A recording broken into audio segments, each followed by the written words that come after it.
اسی طرح ایک مرتبہ یعنی ایک اور جگہ پر ایک مرتبہ رسول صلی اللہ علیہ وآلہ وسلم نے فرمایا کہ جب تم جنت کی پھلواریوں میں سے گزرو تو ان سے جی بھر کر فائدہ اٹھایا کرو۔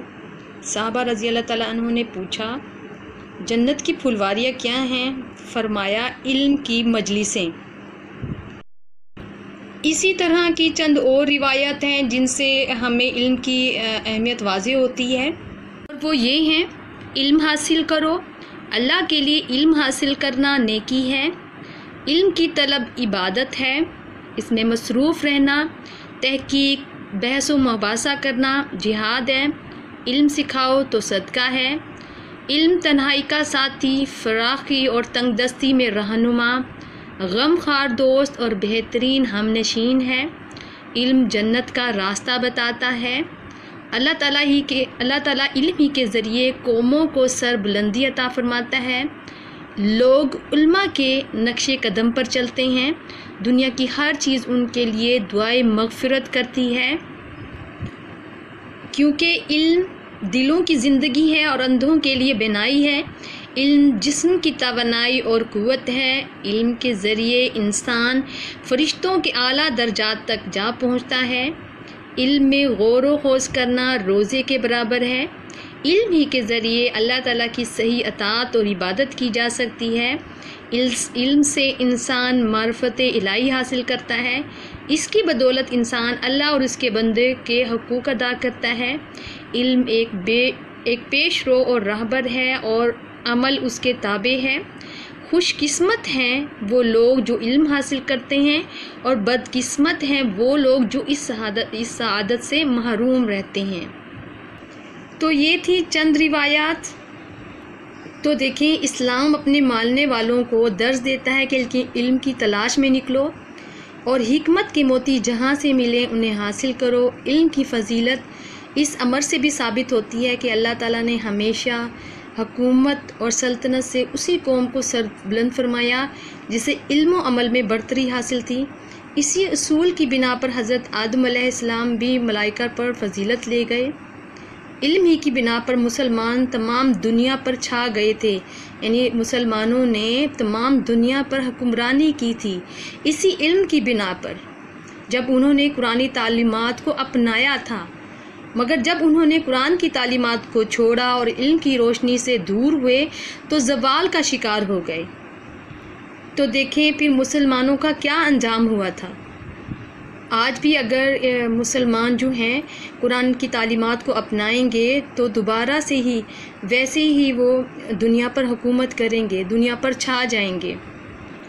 تو دیکھیں، انسان کو جہاں علم حاصل کرنے پر زور دیا گیا ہے وہاں اس کو اس بات کی تلقین بھی کی گئی ہے کہ وہ ایک ایسا علم حاصل کرے جو اسے فائدہ دے، یعنی اس علم کی وجہ سے دنیا و آخرت دونوں میں کامیابی حاصل ہو۔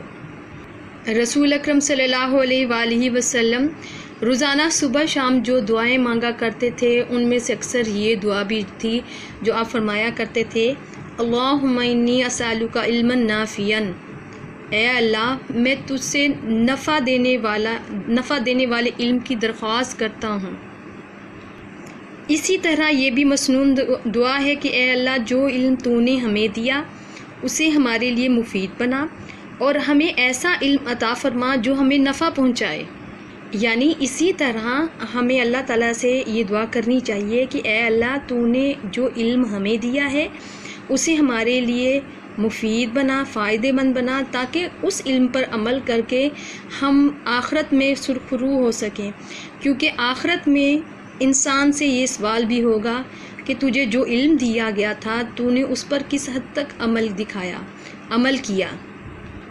تو آخر میں یہی دعا ہے کہ اللہ تعالیٰ بھی ہمیں نافع علم عطا فرمائے اور اس پر عمل اور اس کی اشاعت کی توفیق بھی نصیب فرمائے، آمین۔ تو یہ تھا بچوں ہمارا سوال نمبر 3 اور ہمارا جو آج کا ٹاپک تھا علم کی فضیلت۔ اس میں ہم نے دیکھا قرآن کی روشنی میں علم کی فضیلت کیا ہے اور احادیث کی روشنی میں علم کی فضیلت کیا ہے۔ تو آج کا ہمارا سبق مکمل ہوا۔ اب ہم دیکھتے ہیں کہ ہماری ریڈنگ میں سے جو مختصر سوالات ہیں وہ کون سے ہیں۔ سوال نمبر 1، پہلی وحی میں کیا حکم دیا گیا؟ جواب، پہلی وحی میں حکم دیا گیا اپنے پروردگار کا نام لے کر پڑھیے جس نے پیدا کیا، جس نے انسان کو خون کی پھٹکی سے بنایا، پڑھیے اور آپ کا پروردگار بڑا کریم ہے جس نے قلم کے ذریعے علم سکھایا اور انسان کو وہ باتیں سکھائیں جن کا اس کو علم نہ تھا۔ سوال نمبر 2، مفہوم بیان کریں۔ اطلب العلم من المہد الی اللحد۔ جواب، ترجمہ، ماں کی گود سے لے کر قبر تک علم حاصل کرو۔ آپ صلی اللہ علیہ وآلہ وسلم نے ماں کی گود سے قبر میں اترنے تک حصول علم کا عمل جاری رکھنے کی ہدایت فرمائی، اس کے لیے عمر کی کوئی قید نہیں۔ سوال نمبر 3، انسان کی عظمت کس میں ہے؟ جواب، انسان کی عظمت علم میں ہے۔ سوال نمبر 4، علم و حکمت کی متاع کا سب سے زیادہ حقدار کون ہے؟ جواب، آپ صلی اللہ علیہ وآلہ وسلم نے فرمایا کہ علم و حکمت مومن کی متاع گمگشتہ ہے۔ متاع گمگشتہ یعنی گم شدہ مال ہے، جہاں سے میسر ہو حاصل کرنے کی کوشش کرے کیونکہ وہی اس کا سب سے زیادہ حقدار ہے۔ سوال نمبر 5، علم کے پھیلانے کے متعلق آپ صلی اللہ علیہ وآلہ وسلم نے کیا ارشاد فرمایا؟ جواب، علم کے پھیلانے کے متعلق آپ صلی اللہ علیہ وآلہ وسلم نے ارشاد فرمایا، مجھ سے ایک آیت بھی سنو تو اسے آگے پہنچا دو، اس کی تبلیغ کرو۔ سوال نمبر 6، ترجمہ کریں۔ فَلْيُبَلِّغِ الشَّاهِدُ الْغَائِبَ۔ جواب، ترجمہ، جو حاضر ہے وہ اس تک میری یہ تعلیم پہنچا دے جو یہاں نہیں۔ سوال نمبر 7، فرشتوں کو کس وجہ سے آدم علیہ السلام کو سجدہ کرنے کا حکم دیا گیا؟ جواب، فرشتوں کو علم کی وجہ سے آدم علیہ السلام کو سجدہ کرنے کا حکم دیا گیا۔ سوال نمبر 8، حدیث کے مطابق جنت کی پھلواریاں کیا ہیں؟ جواب، حدیث کے مطابق جنت کی پھلواریاں علم کی مجلسیں ہیں۔